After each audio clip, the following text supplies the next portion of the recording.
Senhoras e senhores, sejam bem-vindos. Peço que possamos tomar os nossos assentos para que possamos dar início.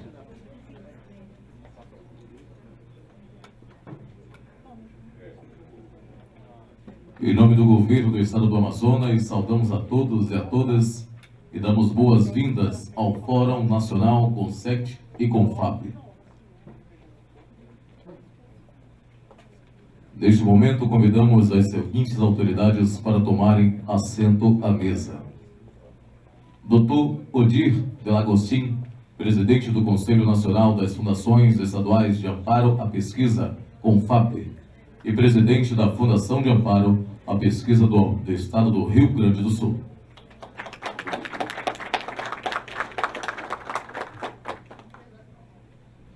Doutora Márcia Perales Mendes Silva, diretora-presidente da Fundação de Amparo à Pesquisa do Estado do Amazonas, FAPEAM, vice-presidente do Conselho Nacional das Fundações Estaduais de Amparo à Pesquisa, CONFAP, e anfitriã do Fórum Nacional CONSECT e CONFAP.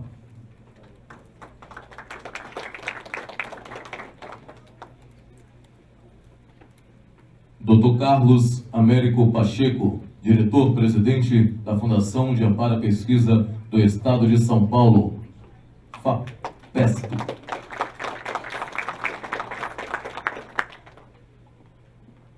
Dr. Rafael Pontes Lima, do Conselho Nacional de Secretários Estaduais para Assuntos de CTI, CONSECT.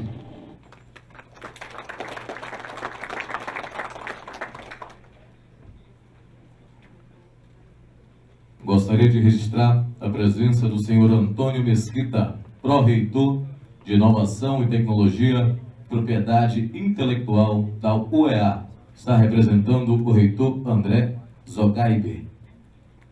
Com a palavra, nosso presidente. É com bastante satisfação que damos continuidade à programação do nosso Fórum CONSECT e CONFAP. Todos que puderam acompanhar a parte da manhã, né? Eu creio que gostaram bastante das nossas ações e das manifestações que houve nessa parte da manhã.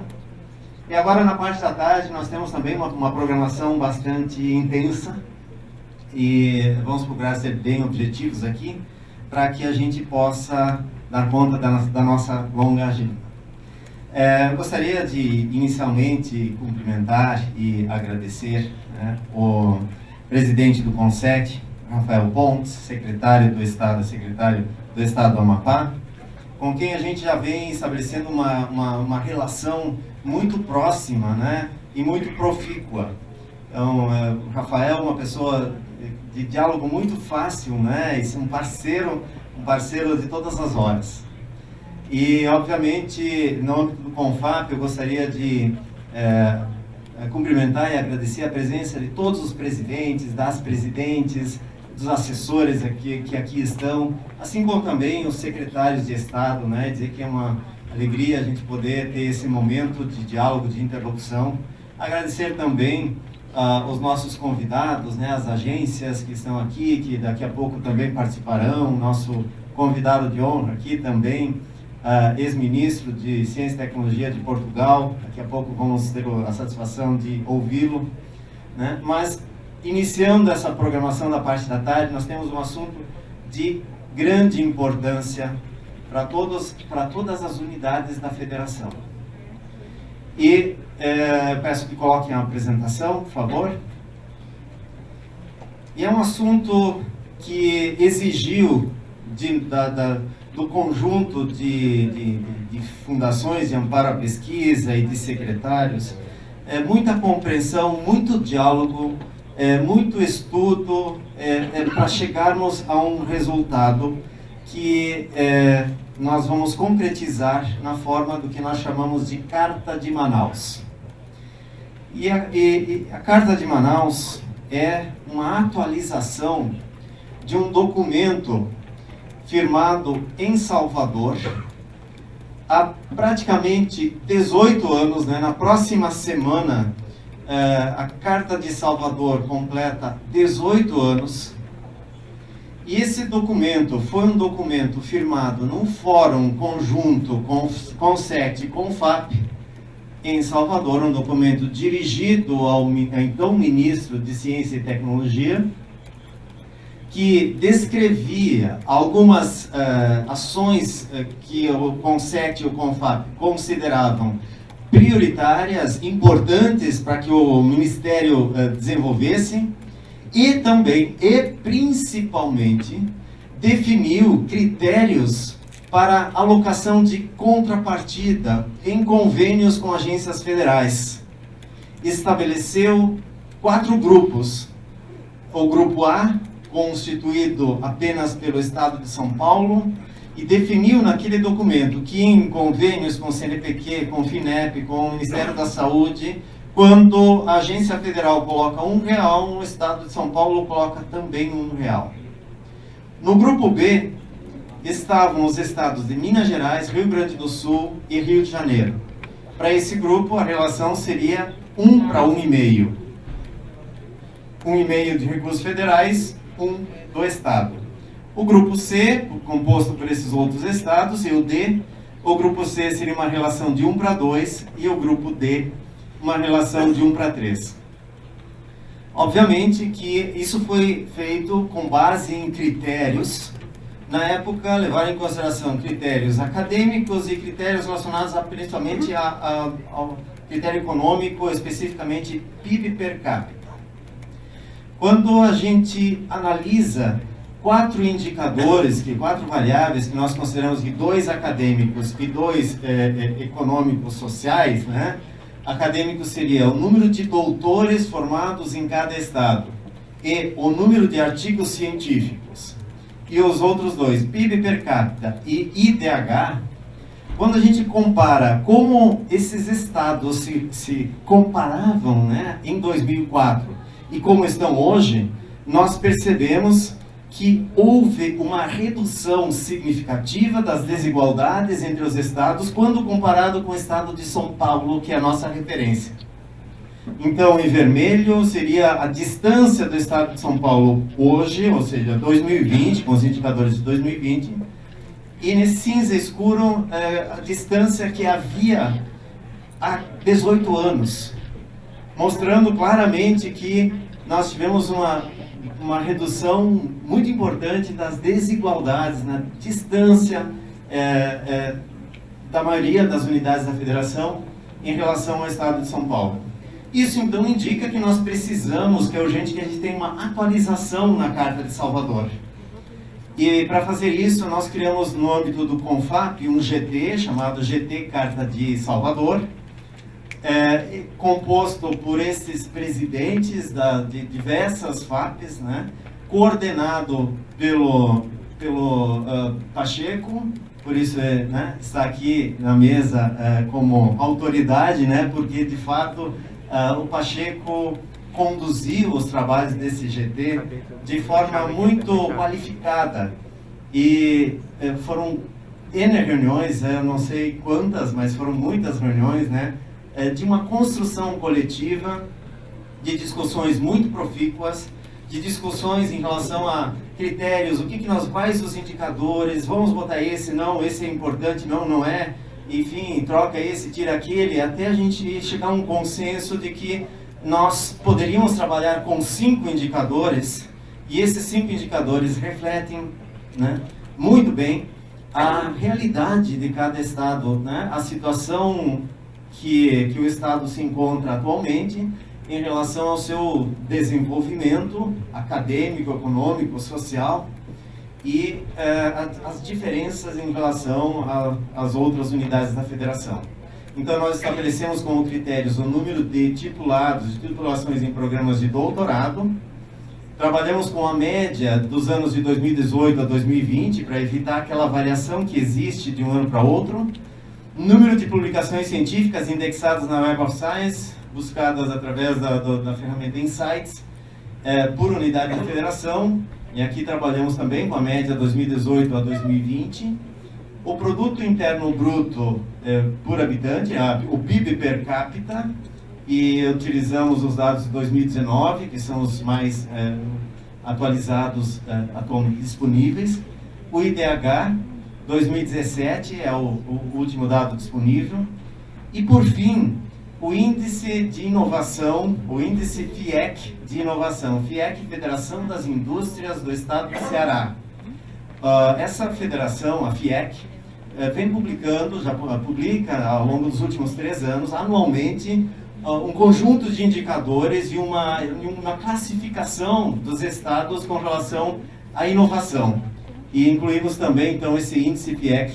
Essa é a capa do documento que a FIEC publica anualmente. O índice FIEC de inovação dos estados 2021 foi publicado no início deste ano. E aqui, então, trago algumas tabelas que mostram o desempenho de cada estado em cada um dos indicadores. Esse primeiro é titulados em 2020, ou na média de doutores titulados de 2018 a 2020, a população, a média da população em cada estado, o indicador titulados por milhão de habitantes e os dados normalizados. Normalização quer dizer distribuir entre 0 e 1, cada um desses números. O segundo indicador, artigos publicados, da mesma forma aqui, cada estado aparece, então nessa última coluna tem um mapa de calor aqui que mostra quanto mais verde escuro, maior é o desempenho daquele estado naquele indicador. E vejam que todos os indicadores vão de 0 a 1. Tem um estado que é 0 e tem um estado que é 1 em cada um dos indicadores. E os outros todos distribuídos entre esse intervalo. PIB per capita, aqui está também o resultado da análise do PIB per capita. IDH, o IDH já é um índice, né? Então nós fizemos apenas a normalização deste índice, não há necessidade de relativizar pela população. E o conjunto de subindicadores que compõem o Índice de Inovação da FIEC. Aqui tem um conjunto de subindicadores, e desse conjunto de subindicadores nós retiramos 2 indicadores acadêmicos, que são relativos à titulação na pós-graduação, porque nós já temos um indicador específico para essa finalidade, né, a titulação na pós-graduação, e um indicador econômico, que é PIB. Né? Então, o PIB nós também já está contemplado em outro indicador.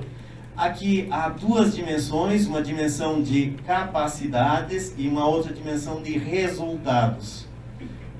Num documento que nós temos escrito e daremos publicitaremos esse documento, há uma explicação detalhada e inclusive a descrição de cada um desses subindicadores que compõem o Índice FIEC de Inovação.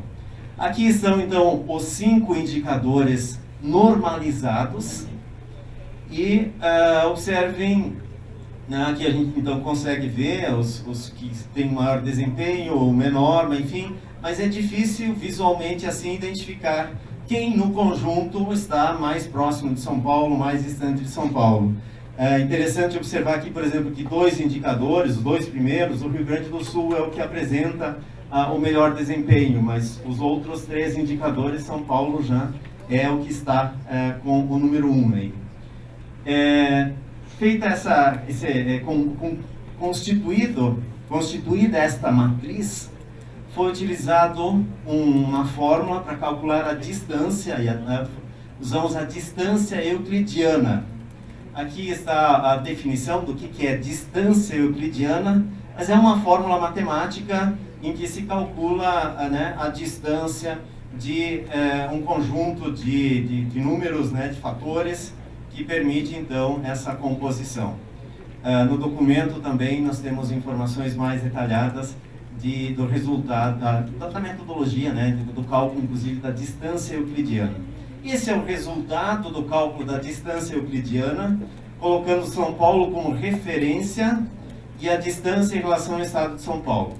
Eu preciso comentar aqui que o Distrito Federal, né, não foi incluído nesses indicadores, porque o Distrito Federal tem algumas particularidades, né? Não é um estado, é uma unidade da federação, mas tem características bem distintas. e tem indicadores que colocam, né, como um ponto fora da curva na maioria dos casos. Portanto, nós fizemos o cálculo com base nos 26 estados da federação, fizemos esse cálculo de distância euclidiana e incluímos o Distrito Federal, né, depois, no segundo momento, como com o resultado igual a 1, uma distância igual a 1 em relação ao estado de São Paulo. A distância variou, né, de 0 a 3,8. Dividimos esse intervalo em 5 grupos, né? Então, dividindo 3,8 por 5, indica que até um determinado nível é o grupo 1, depois vem o grupo 2, 3, 4, 5. Ou seja, aqui nós utilizamos uma metodologia bastante clara, objetiva, não há nenhuma arbitrariedade aqui, é o resultado, é o que é, né?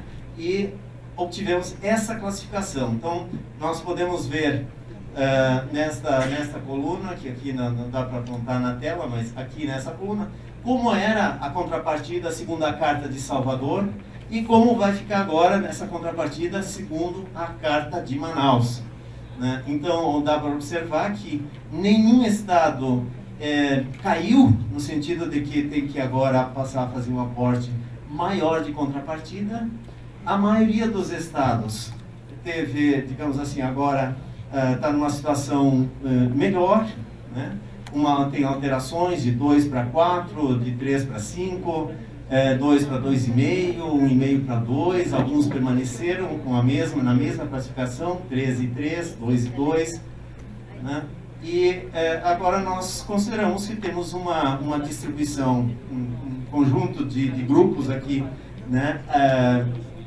Com base em critérios atuais, com base em desempenho que cada estado possui nesse conjunto de diferentes indicadores, e temos também uma amplitude maior, antes era de 1 a 3, agora vai de 2 a 5, essa amplitude de contrapartidas. Nós tivemos a oportunidade de apresentar essa carta, essa metodologia e esse resultado ao nosso ministro, Paulo Alvim, numa reunião que tivemos na FINEP, no Rio de Janeiro. Inclusive, a gente ia até 4, era 3,5 e 4, e o próprio ministro sugeriu que esse 3,5 fosse 4 e o 4 passasse a ser 5, né? Contribuindo ainda mais, digamos assim, com uma ação ainda mais efetiva de apoio, de incentivo ao crescimento desses estados que hoje apresentam indicadores não tão favoráveis, não tão robustos ainda. Com isso, então, nós temos essa estratificação, aqui colocando a forma de gráfico para uma visualização melhor, né? E temos esses agrupamentos, 5 grupos, né? A distância euclidiana, como era na Carta de Salvador, contrapartida, e temos o que era em 2004, conjunto de grupos e a distribuição dos diferentes estados, e como passa a ser agora, então, a partir de 2022. Com isso, concluo essa apresentação. Nós tivemos a oportunidade de conversar sobre esses indicadores, sobre a Carta de, o que seria a Carta de Manaus, o que será a Carta de Manaus, no Fórum Concept que houve em Porto Alegre. Tivemos a oportunidade de apresentar algumas informações sobre isso. Nós já compartilhamos, né, a metodologia, a apresentação de alguns documentos com o Concept. E temos aqui a Carta de Manaus, que tem o seguinte conteúdo. É uma carta dirigida ao senhor ministro Paulo Alvim, ministro de Estado da Ciência, Tecnologia e Inovações, e diz o seguinte: Excelentíssimo senhor ministro, o Conselho Nacional das Fundações Estaduais de Amparo à Pesquisa, CONFAP, juntamente com o Conselho Nacional de Secretários Estaduais para Assuntos de Ciência, Tecnologia e Inovação, reunidos no dia 9 de junho de 2022, na cidade de Manaus, considerando que a Carta de Salvador tem sido um instrumento utilizado pelas agências de fomento federais para definir a contrapartida das unidades da federação em ações conjuntas. A Carta de Salvador foi assinada pelo CONSET e pelo CONFAP em 2004, ou seja, há 18 anos. Durante esse período, houve redução das desigualdades entre as unidades da federação, porém não de forma uniforme. Esta redução de desigualdades precisa ter continuidade. E para isso é imperativo estabelecer ações afirmativas que venham a tratar de forma singular unidades da federação em diferentes estágios de desenvolvimento. Atualmente, há disponibilidade de indicadores relevantes para a identificação do grau de desenvolvimento de cada unidade da federação, especialmente na área de recursos humanos, ciência, tecnologia e inovação. E, por fim, considerando o estudo desenvolvido no âmbito do CONFAP e apresentado ao CONSET, vimos, por meio deste, apresentar uma categorização atualizada, constituída por 5 grupos, definidos com base no desempenho de cada unidade da federação, considerando os seguintes indicadores: formação de doutores, produção de artigos científicos, PIB per capita, índice de desenvolvimento humano, inovação, segundo o indicador de inovação da Federação das Indústrias do Estado do Ceará.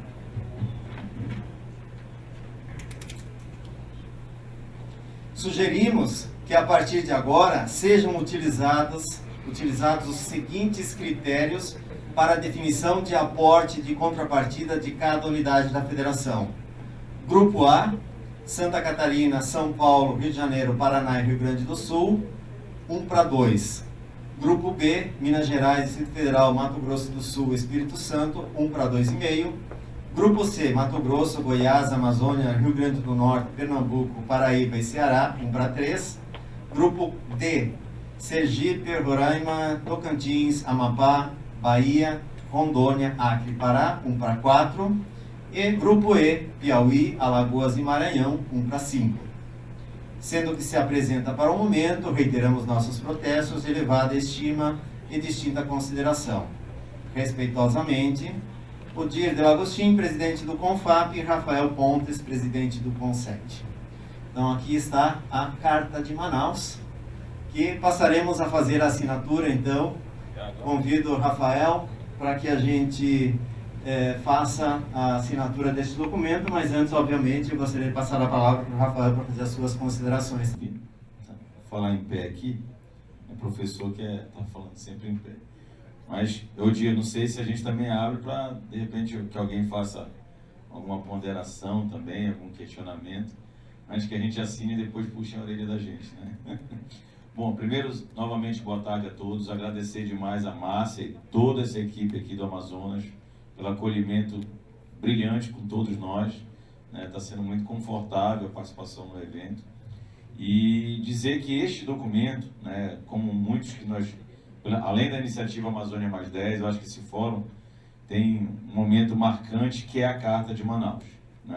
Como o Odir relator, então foi um desafio, vocês perceberam a robustez do documento, porque às vezes a gente vê a carta pronta e não percebe o volume de trabalho que tem por trás de tudo isso. Então vocês perceberam a seriedade que foi tratado esse documento. Politicamente isso também foi muito séria a tratativa sobre isso. A gente teve algumas reuniões com o Ministério, teve no evento da ABC em Brasília, tratamos nisso, teve o evento da FINEP e outras tratativas. Não é fácil. E aí, em nome da Zaira, quero agradecer a toda a equipe do Ministério, também pela receptividade da carta. O ministro Paulo Alvim, por ser uma pessoa principalmente da área, já esteve conosco em diversas outras instituições da ciência e tecnologia, foi muito sensível a este documento, entendeu a realidade de todos os estados, a importância da atualização da Carta de Salvador, que já são 18 anos, que por vezes eu converso muito com a Meire lá em Macapá, lá no Amapá, e estrangula mesmo, para que a gente não tem condições de fazer algumas contrapartidas, dependendo do volume robusto de recursos. O Centelha é um grande exemplo que todos nós participamos, entre outros, PIBICs, PPSUS e outros programas que são nacionais, e que a capacidade de darmos uma contrapartida às vezes limita ou até inibe que a gente participe de programas. Então, Acho que era o momento. Manaus recebe essa grande virada de chave também, onde a gente busca um equilíbrio melhor de forças entre os estados e o governo federal. Então, novamente, agradeço ao ministro. E acho que essa união do CONFAP, eu lembro, Odi, eu acho que esse momento está sendo muito importante também. Eu lembro que quando eu cheguei no CONSECT, e aí na Secretaria do Amapá, o pessoal discutia muito a relação secretário, fundação nos estados. E primeiro, a minha relação com a Meira é ótima dentro do estado, né?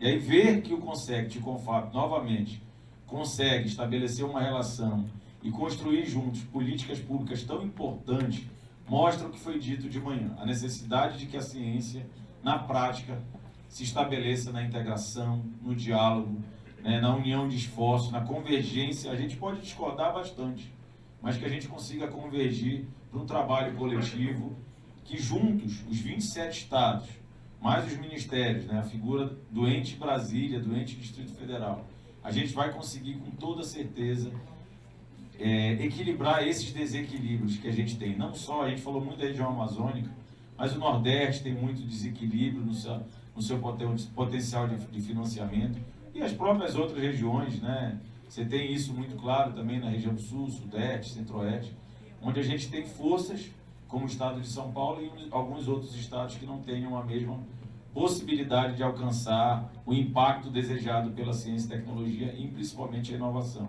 Então, acho que essa carta vem propor um equilíbrio maior de forças para que a gente possa entregar na ponta aqui à população resultados da ciência e tecnologia. Os municípios passam a se ver mais presentes nessa carta através dos seus estados, onde é possível que se importe um recurso proporcional e se participe de grandes programas nacionais.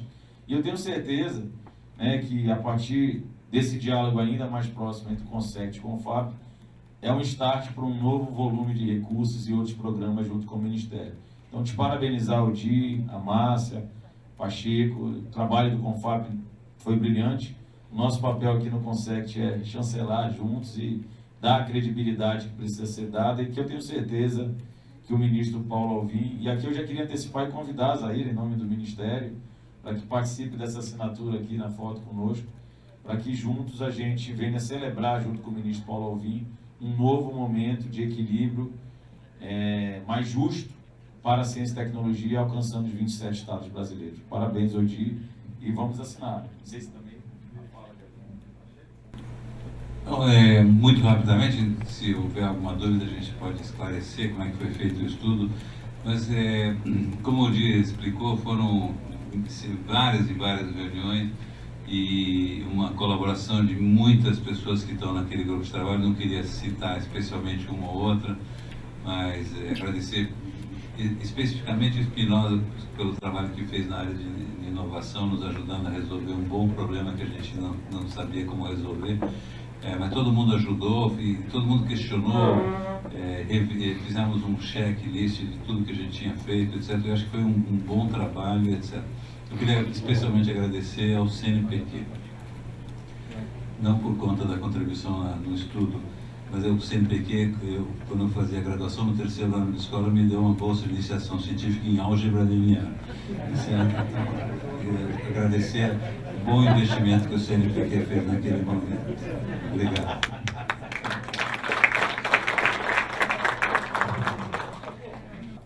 A Carta de Salvador dos nossos programas. E metodologia de pesquisa e estatística ajuda a gente a provar quase qualquer coisa.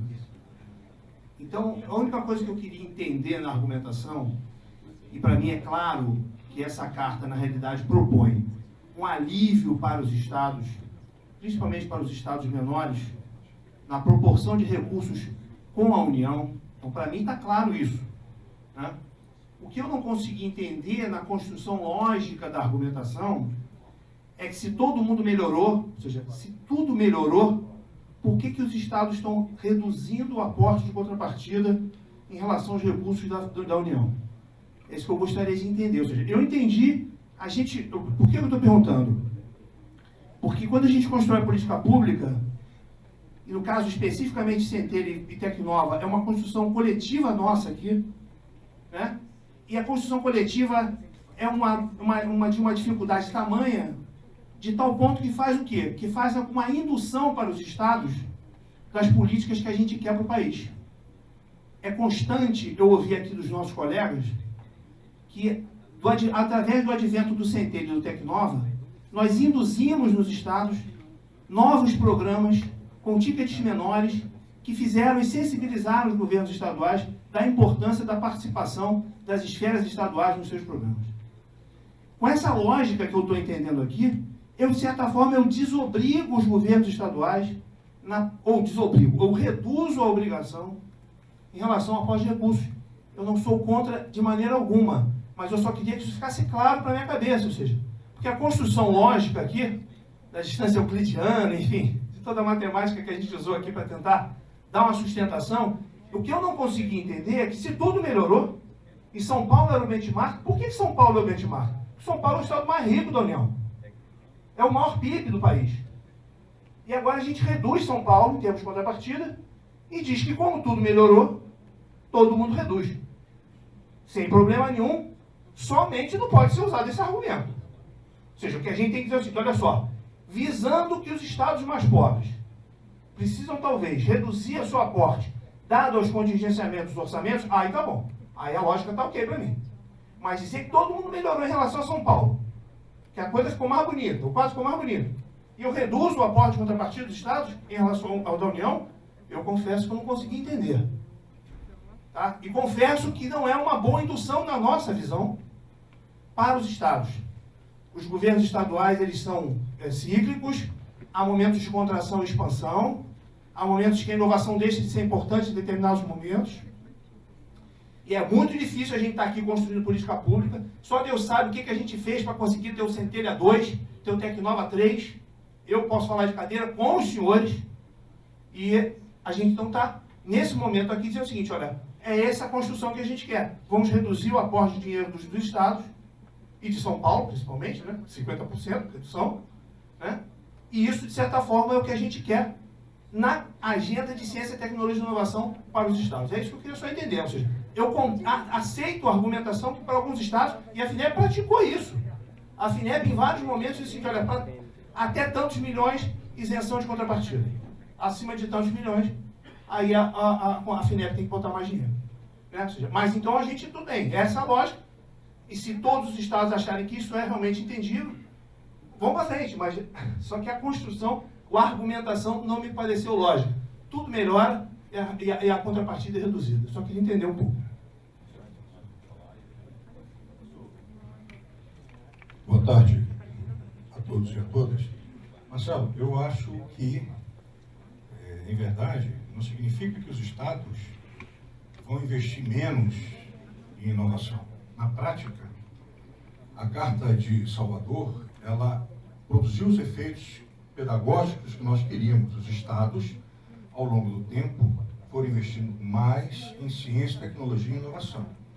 Nós temos uma planilha que a gente atualiza e é uma alegria a gente ver que ao longo dos anos, e desses últimos anos que efetivamente temos ali alimentado, os estados têm aumentado o seu investimento em ciência, tecnologia e inovação.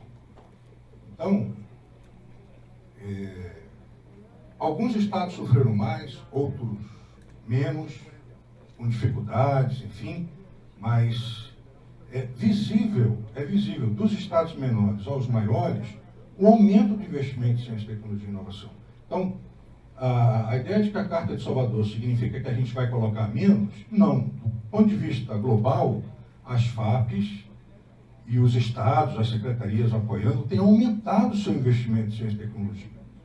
Então, na verdade, ajuda a gente a reorganizar uma outra dimensão, porque a gente não interage só com a FINEP. Quer dizer, as FAPs, as SECTs, elas têm uma série de outros desafios, e isso ajuda a gente a reequilibrar um conjunto maior de desafios nossos. Então, a Carta de Salvador foi excelente, e a Carta de Manaus promete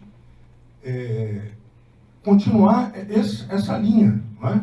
Os estados pequenos aumentaram o seu investimento e não querem voltar atrás. Então, em linhas gerais é isso. Obrigado. Só falar aqui, na realidade, a FINEP não está se posicionando nem a favor nem contra. Isso, nós temos uma posição de extra, né? Vocês é que decidem isso. Acho que o que o Marcelo está falando aqui, tá? É só um alerta. Eu entendo perfeitamente isso que você falou. A questão do argumento, que não ficou parecendo muito claro para nós, mas só uma atenção em alguns programas que nós desenvolvemos juntos. Na realidade, o que vai acontecer agora é uma redução do ticket dos projetos apoiados para as empresas. O ticket que vai para as empresas, ou o número de empresas apoiadas no programa Centelha ou no Tecnova vai diminuir. Porque quando a gente fala de uma regra de alavancagem, né, dependendo de onde você põe o ponto de apoio, a alavanca fica favorável para um lado ou para o outro.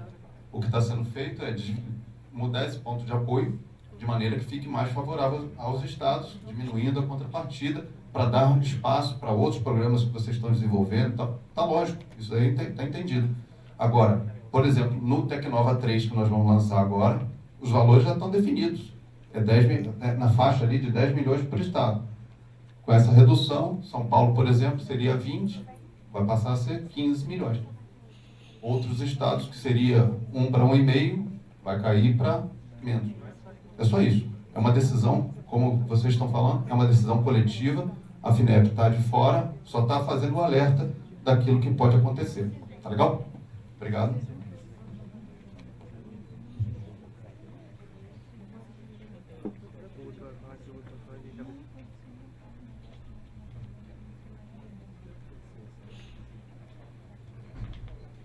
Bem, boa tarde, Marcel da FAPESMA. Eu fui o primeiro lá no Rio a fazer um questionamento sobre o balanço a partir da distância euclidiana, quando eu citei de uma matemática mais simples, só observando o quanto aumentou lá e o quanto aumentou cá, que aí causava essa mudança aí do ponto de apoio da balança de maneira desproporcional.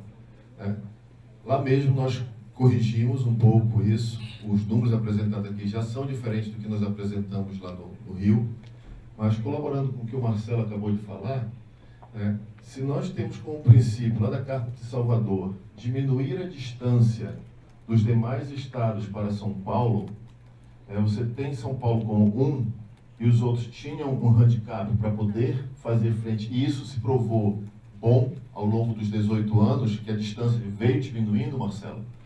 Mas no momento em que você passa a dar, por exemplo, Santa Catarina, que estava no grupo 2, passa a configurar junto com o grupo 1 de São Paulo, ou seja, em tese ela não precisa mais do handicap. Ela já está no mesmo nível de São Paulo, atingimos o objetivo da Carta de Salvador. Mas se você quer dar esse handicap para esses estados também, os demais estados eles precisam ser contrabalanceados para que o propósito da Carta de Salvador continue acontecendo. Do contrário, se você te causar um desequilíbrio ao que foi oferecido lá na Carta de Salvador, daqui a 18 anos a gente pode não ter mais as mesmas reduções que tivemos nos primeiros 18 anos. Então, eu não estou ainda completamente convencido, acho que as aproximações elas são claras, foi postado aí, então eu entendo, mas para estados como o meu, que ficaram ainda lá naquele terço final, e quando você pega essas faixas que foram criadas, a primeira faixa tem 0,5 de distância, a segunda faixa tem 1,5, e se você vai percorrendo as outras faixas, a diferença da faixa, da faixa 4 para 5, ela é muito maior do que da primeira para a segunda. Então, talvez tivesse que ter mais faixas, não sei, mas, assim, a distribuição nas faixas e a distribuição desse handicap, para mim, ela vai ter, nos próximos 18 anos, um efeito menor, do jeito que está postado aqui, menor do que teve nos primeiros 18 anos. Eu acredito que esse handicap que está sendo dado a São Paulo agora, que não tinha no passado, e juntamente com os estados que se juntaram a São Paulo, vai fazer com que a aproximação dos demais para este patamar seja mais lenta. Essa é a minha visão, mas assim, eu acredito que ela deva continuar existindo, esse handicap. Se mostrou eficiente, eu só não sei se o tamanho da fórmula está adequado. Tenho aqui o Marcos e depois o Gerson, e com isso acho que nós vamos encerrar as inscrições, a professora Zaira, aí nós vamos fazer aqui um fechamento, né, e dar continuidade. E eu pediria que fossem bastante objetivos, né, na manifestação, claro. função do tempo. Obrigado, presidente. Boa tarde a todos. Eu queria também manifestar, primeiro, para parabenizar o trabalho. Eu acho que é um grande reconhecimento, uma sensibilidade da atualização da carta. Eu acho que esse é o primeiro ponto. Realmente, quando a gente analisa os dados de 18 anos atrás para hoje, a gente percebe que é preciso fazer essa atualização e os dados, enfim, o trabalho foi bastante criterioso nesse sentido, com a criação de novos critérios.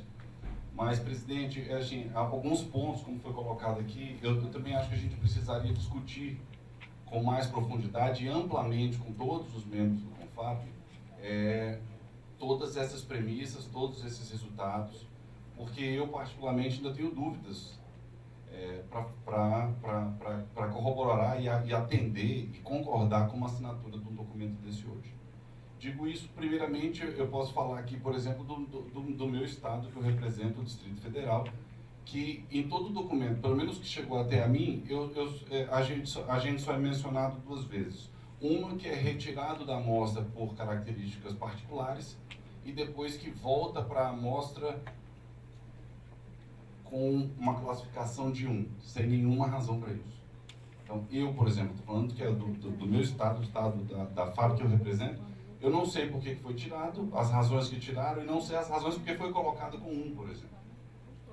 E quando a gente vê aquele gráfico que foi colocado, por exemplo, que mostra essa distância entre os estados que foi melhorado, a gente vê que o Distrito Federal, dentro daquela amostra, ele não fica mais perto do 1, ele fica muito mais perto do 2, por exemplo. Então isso cria uma certa dúvida com relação a concordar com o documento.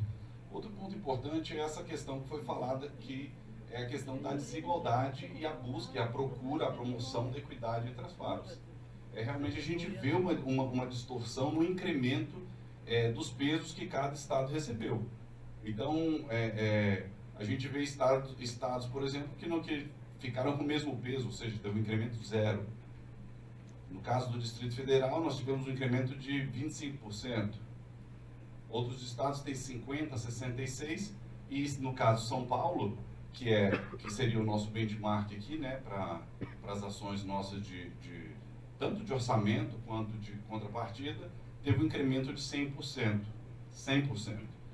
Isso me incomoda, porque eu não estou convencido dessa distribuição, e eu acho que isso, como foi bem falado pelo presidente Marcel, eu acho que isso, nos próximos 18 anos, vai criar mais desigualdade, vai distanciar novamente as FAPs do que agregá-la. Eu não vou nem entrar no ponto das premissas utilizadas, da distância euclidiana, enfim, que foi utilizada. É claro que existem outros métodos, e outros métodos também são criticáveis.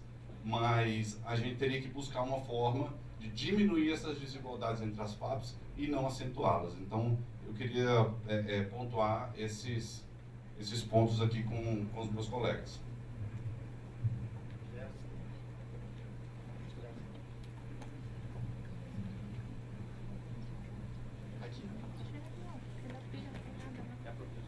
Professora Zaira, por favor. Depois o Gerson. Bom, então agora eu vou agradecer a gentileza do Gerson, porque eu ia só levantar e agradecer aí a gentileza do Rafael, em ao agradecer o MCTI, né, fazê-lo em meu nome. Acho que é só uma delicadeza dele, e né, eu agradeço, mas eu preciso esclarecer aqui nesse fórum, que como CNPq agora, ex-presidente do CONFAP, mas a gente brinca para sempre CONFAP, né, embora essa questão me toque aí profundamente, eu tenho algumas ideias sobre ela, eu não vou expressá-las aqui, porque eu sei que não cabe nesse momento, mas acho que é importante dizer que o CNPq não foi chamado para essa conversa, nem eu nem o professor Evaldo, nós estamos conhecendo agora. Então eu imagino que o MCTI tenha sido através do Paulo Alvim, é só ele que merece os agradecimentos, né? Eu queria só esclarecer isso. É evidente que eu acho que é uma discussão muito importante, certamente aí o CONFAP, com o grupo, e com o COSECT, né, se dedicou e trabalhou muito nisso, né, mas efetivamente ali o CNPq, né, que é parceiro e que também aplica aí em alguns programas, a gente está conhecendo agora, nesse momento. Tenho algumas preocupações também, ali, como o Marcelo Camargo colocou, em relação a programas que nós construímos juntos. Foi uma construção muito coletiva, desde o início, para o Centelha e tal, como é que esses programas vão ficar em termos de robustez, de expressividade, mas aí são outras questões, né? Era o esclarecimento principal que eu queria fazer, era isso. A gente também está conhecendo agora todo esse esforço e todo esse trabalho. Obrigada.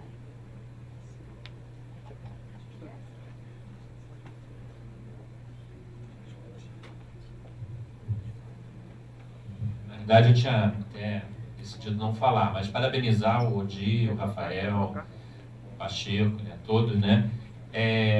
Não, eu entendo, o Pacheco, né, lembrando aí do seu livro de álgebra, né, que a ideia, né, eu acho que o trabalho foi muito bem feito, e que talvez, né, lembrar que eu, aí, né, como eu, enfim, estava como diretor científico na época da Carta de Salvador. Eu me lembro que foi muito importante, né, especialmente para a construção. Aliás, foi exatamente um ano antes que começaram as parcerias, né, Pronex, depois seguida do PPSUS. O NCT quase que não saiu, né, vou lembrar, porque havia diversas discussões. Eu acho que na realidade, o range, né, ele entrando aí, eu não sou médico, né, tá? Então, me perdoe, mas eu tenho uns livros de álgebra em casa. Então, eu entendo muito como esses valores podem ser renormalizados. Lembrar, por exemplo, no INCT, o Rio, não sei se é outros estados, acho que Minas também, fez 1:1, e não 1,5:1, não foi? Acho que o PPSUS, em algumas edições, fez 1:1, depois foi 1,5:1. Então, eu vejo muito, Marcelo, como uma possibilidade, mas eu tendo a concordar um pouco, eu fico um pouco preocupado, porque, infelizmente, né, eu posso falar aqui, só tem aqui um estado que não é cíclico, né, que é São Paulo. O país e o estado são cíclicos em investimentos em ciência e tecnologia, inclusive o meu. O momento está um bom momento, mas a gente não sabe ano que vem ou daqui a 2 anos. Então, isso eu fico temendo, né, acho que na linha da Zaira também, de medo do que pode acontecer com o programa, desestímulo a alguns programas, se a gente mantiver né, que a União vai ter que colocar tanto de recurso para nós colocar. Mas talvez ter uma certa flexibilidade como teve no passado, né, dos NCTs, do PPSUS, ou respeitando, infelizmente, essa situação que a ciência ainda muitas vezes é tida não como algo de Estado, mas de governo, e acaba não tendo investimentos que deveriam ter. Então, acho que só parabenizar, eu acho que o range, né, eu acho que realmente me parece bem justo, porque eu vi Estado, inclusive na época dos NCTs, que não puderam aderir porque, né, teriam que colocar muito mais recursos, o número de NCTs que estavam sendo aprovados e não tinham os recursos. Então, só isso, eu ia praticamente concordando aqui com a minha diretora.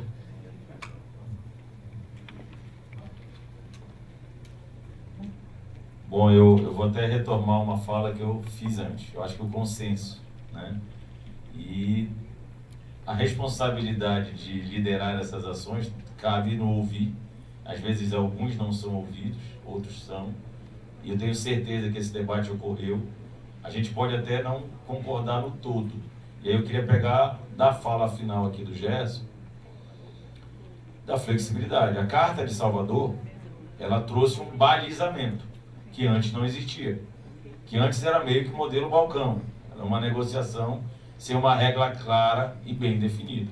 Ela trouxe um balizamento. Que tinham distorções? Tinham. A gente precisou flexibilizar ao longo desses 18 anos muita coisa.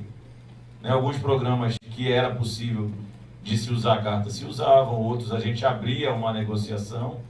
E eu acredito que um reflexo do que acontece agora na Carta de Manaus, e isso foi muito debatido, e os números, a gente pode até discordar nos métodos, mas os números trazem uma realidade que é diferente para alguns estados e é cíclica. Alguns estados conseguiram manter, outros não. E o que a gente está querendo aqui é um reagrupamento que traga uma certa justiça para o que a gente vem percebendo a partir dos indicadores. Concordo com o Marcelo quando ele faz uma analogia e diz que se muito melhorou, por que eu vou distanciar? Mas, Marcelo, muito melhorou também para a União. A gente tem um Fundo Nacional de Ciência e Tecnologia robusto, forte, que a gente pode fazê-lo de forma mais justa, alcançar todos nós. E essa briga hoje de ficar brigando com ministérios e demais o tempo todo para segurar e contingenciar o fundo, é porque muito a gente não consegue executá-lo. Então aqui é uma luta também para que a gente busque uma união entre todos nós e pressione a execução financeira do Fundo Nacional de Ciência e Tecnologia. Porque hoje, eu não sei há quantos anos, Marcelo, você com certeza sabe melhor que eu, a gente não consegue executá-lo. E eu tenho acompanhado com o ministro Paulo Alvim o desejo de execução do fundo. E eu acho que essa é a nossa luta, para que juntos a gente consiga dar vazão aos recursos do fundo, fazer com que eles alcancem os estados, e os estados possam, na relação com a União, seja com o CNPq, com a FINEP, com a CAPES e as diversas outras instituições, garantir as suas contrapartidas, e também, aí eu quero fazer o destaque da importância da carta, que a gente consiga dar vazão aos projetos vocacionais dos estados. Que hoje, o nosso estrangulamento está direcionado aos recursos em parceria com a União e a gente não consegue ter sobra de recursos para vocacionar os nossos editais locais. Eu quero fazer financiamento aqui na Amazônia, no meu Amapá, e não consigo, porque eu fico estrangulado com os projetos de contrapartida com a União. As minhas emendas parlamentares, elas se estrangulam com os projetos que são importantíssimos. Eu preciso manter o PPSUS, eu preciso ter o Centelha, mas não me sobra recurso para vocacionar os meus editais. Então, eu acho que essa carta traz essa possibilidade. E aí, o leque de flexibilização, de negociação com os demais ministérios, é uma negociação por programa. Mas a gente precisa ser justo. Os estados hoje estão perdendo de vista suas vocações, porque a gente está gastando o dinheiro todo em contrapartida. Então, faço essa ressalva também. Concordo, eu sou uma pessoa que gosta de dialogar, entendo a diferença, mas eu continuo sendo muito municipalista e Estado. Menos Brasília e mais Estado e mais municípios. Para a gente respeitar essa vocação, é preciso desse equilíbrio enquanto recurso de ciência e tecnologia, para que a gente possa atender os anseios de Brasília, mas principalmente garantir recursos para a nossa população nos municípios e nos estados.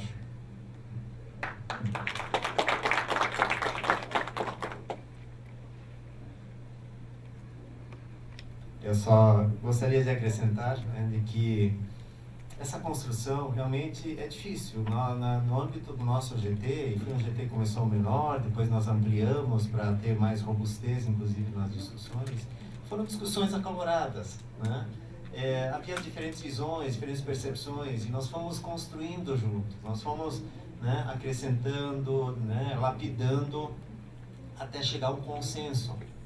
Nós levamos esse resultado para o fórum que nós tivemos no início de abril, e também tivemos uma ampla discussão, e todos os que estavam presentes tiveram a oportunidade de manifestar sua posição, e houve uma aprovação por unanimidade. Então, eu acho que nós estamos conduzindo um processo de construção aqui. É natural que tenha diferentes percepções, né, diferentes opiniões sobre esse resultado, né?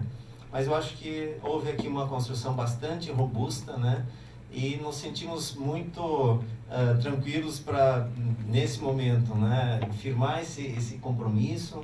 E, obviamente, que, como foi no caso da Carta de Salvador, essa também, em algum momento, no momento adequado, será, né, objeto de atualização, né, de contextualização, de relativização. Acho que o Gerson colocou muito bem, isso aqui estabelece amplitude, né? E essa amplitude é negociável caso a caso, né? E lembrando a todos que esse documento, ele não é um documento usado na divisão, na partilha. Ele é um documento que baliza o esforço de cada estado. Então, nenhum estado é desfavorecido porque o outro está com uma contrapartida maior ou menor do que o meu estado. Isso não faz nenhuma diferença, né? Então, é importante que todos percebam isso. Então, dito isso, né, eu convido o Rafael, então, para nós fazermos... Pacheco gostaria de fazer uma manifestação final, depois passaremos, então, para... Vou tentar ser rápido, agora tem várias observações que mereceriam considerações mais longas. Primeiro que é o seguinte, você é médico, mas assim, você deve lembrar que a estatística surgiu ali em Londres com a varíola e com a epidemiologia. Na verdade, a estatística é um subproduto da medicina, tá certo? Então você não precisa se preocupar com relação da coisa. A outra coisa é a seguinte, o DF, se a gente colocar o DF no exercício, foi um pouco o que o Diego estava falando, quando a gente coloca o DF no exercício, a gente ferra o DF. Porque todos os indicadores per capita do DF são os melhores do Brasil. O melhor IDH do Brasil, o melhor PIB per capita, o melhor número de publicações per capita. Então é o seguinte, a gente ia colocar o DF como parâmetro 1 e todo mundo ia ficar numa situação diferente do DF, porque ele fica sozinho num grupo. Isso tem a ver com a natureza do fato de que a base territorial do DF é pequena comparado com o estado. Pega o estado do Pará, tá certo? Quer dizer, que tem uma área territorial grande, etc. Coisa e tal. Quando você faz os per capita do Pará, isso que faz com que o Pará desça lá para baixo. É o per capita, tá certo? Quando você vai ao per capita do DF, então assim, a gente só iria complicar enormemente a colocação do DF e a posição relativa de todos os estados com isso. O que se observou do DF é colocá-la numa situação parecida com o que estava na Carta de Salvador, um pouco melhor, tá certo? Então, para não criar um critério, mas não havia como objetivamente tratar o DF, porque ia só complicar enormemente a situação do DF pelos indicadores per capita serem melhor que todos. A solução adotada, Marcel, foi um pouco, acho que favorece muito a melhora relativa dos estados. A melhora relativa dos estados é a redução da distância com São Paulo. Não quer dizer, é melhora relativa, não quer dizer que houve uma melhora significativa de São Paulo. Pode ser que São Paulo tenha ficado na mesma do que era do ponto de vista objetivo, tá certo? Mas as distâncias em relação a São Paulo se reduziram. A situação que está proposta aqui, ela leva a uma ação federal mais forte de apoio aos estados que têm maior fragilidade. É isso que ela faz. Então, ela ajuda no futuro a reduzir distância. Ajuda no sentido de que a União é chamada ou convidada a fazer contrapartidas maiores nos estados que são mais frágeis, medindo objetivamente essa fragilidade com indicadores que não são conjunturais, não é a conjuntura que muda nos estados.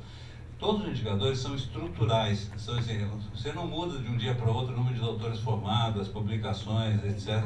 São indicadores estruturais. Eles medem a situação estrutural de diferenças regionais que continuam existindo no Brasil e que precisam de ações compensatórias para apoiar melhor os estados mais frágeis. Eu entendo perfeitamente o raciocínio, Marcelo, sobre o ponto de vista da FINEP, etc. Eu já sentei muitos anos como sendo responsável pela Política Nacional de Ciência e Tecnologia, e quem está na União, nas agências, na FINEP ou no Ministério, ele gostaria de atuar estimulando o aumento dos gastos das unidades da federação. Eu quero mais esforço local em inovação, em ciência e tecnologia, etc. Quando você reduz essas contrapartidas, você leva isso a coisa. Mas eu acho que é o seguinte, dizer, como a gente viu hoje pela manhã, uma parte grande da ação das agências não está sujeita a essas contrapartidas, são ações unilaterais das agências. Quando a FINEP vem e anuncia que vai fazer isso e aquilo, ela não está convidando os... Em alguns programas há contrapartidas, Tecnova, etc. No grosso do que as agências federais fazem, não são com contrapartidas. Então, eu acho que é um pouco relativo. Eu entendo o raciocínio, eu acho que... colocando-se do ponto de vista de quem faz gestão de uma agência federal, eu acho que o raciocínio seu é correto, mas eu acho que tem aqui uma coisa a levar em conta de que é isso. Se o gasto da União sobe, vamos supor o seguinte, o gasto da União estava em 1 bi do FDCT, vai passar para 4 bi. Se ele sobe 4 vezes, qualquer que seja o indicador do esforço que o Estado tem que fazer de contrapartida, os estados vão ter que pelo menos dobrar seu esforço de P&D. Porque se ele sobe de 1 para 4 e os estados aportam menos recursos, pelo menos o dobro vão ser obrigados a apoiar, então vão ter que aumentar de 1 para 2 bilhões. Então, depende do nível do gasto federal e como é que for alocado em programas que sejam contrapartida. Porque se todo o gasto federal é feito em programas unilaterais das agências que não têm contrapartida dos estados, não vai acontecer nada com os estados. Tá? E por fim, eu só queria dizer o seguinte, A construção que a gente procurou fazer leva em conta que não houvessem situações de piora relativa dos estados em relação à Carta de Salvador. Do ponto de vista de São Paulo, eu digo francamente, a gente poderia continuar São Paulo 1 para 1. Mas o que a gente mostrou nesse estudo é que a distância de São Paulo em relação aos outros estados diminuiu significativamente. Não teria problema nenhum a gente que tivesse contrapartida de São Paulo 1 para 1. O que a gente não considera razoável é que São Paulo seja tratado diferentemente de outros estados que são tão iguais a São Paulo hoje e que não eram tão iguais em 2004. Então é só isso para deixar registrado.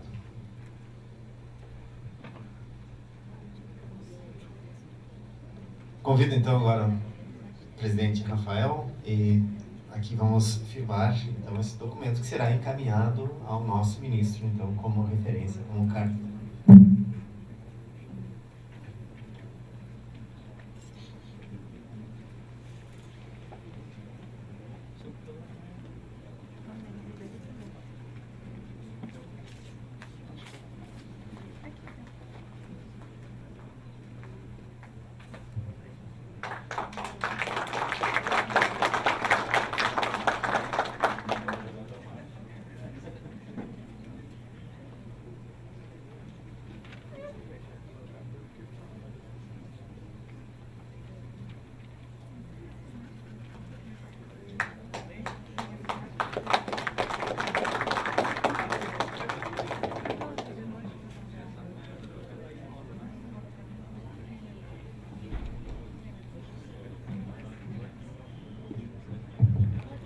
Ok, então devolvo a palavra para o mestre de cerimônias. Eu acho que a gente ocupa a plateia para a nossa próxima palestra agora, então, o ministro aqui presente, né, de Portugal.